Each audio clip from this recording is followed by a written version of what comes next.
রমজানের প্রথম দিনেই গাজার রাফা এলাকায় শতাধিক ফিলিস্তিনি ইফতারের জন্য হাজির হন। এই ফিলিস্তিনিদের অনেকের বাড়ি এখন ধ্বংসস্তূপে পরিণত হয়েছে। তবে এর মধ্যেই রমজানের খাবার পরিবেশন করা হয়েছে। ইফতার আয়োজনে অংশগ্রহণকারীদের মধ্যে এক ধরনের মিশ্র অনুভূতি ছিল, আনন্দ এবং দুঃখের। ইফতারের সময় একদিকে যেমন ছিল পারিবারিক মিলন, অন্যদিকে ছিল ধ্বংসস্তূপের মাঝে দাঁড়িয়ে থাকার অনুভূতি।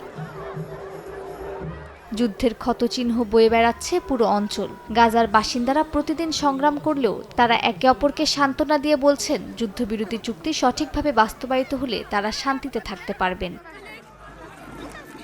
গাজার অনেক বাসিন্দা একে অন্যকে রমজানের শুভেচ্ছা জানালেও তাদের জন্য রমজান আগের মতো আনন্দের নয়।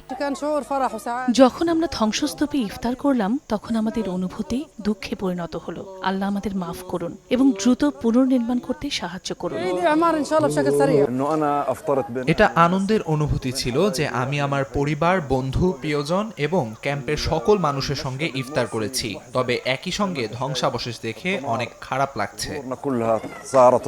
বিশ্বের বিভিন্ন দেশের শীর্ষ নেতারা এই সংকট সমাধানে কাজ করছে। তবে গাজার পরিস্থিতি এখনও সংকটময়। যুদ্ধবিরতি চুক্তি কিভাবে এগোবে এবং শান্তি স্থাপনে কতটা সহায়ক হবে তা নিয়ে গাজাবাসীর মনে সন্দেহ রয়েছে।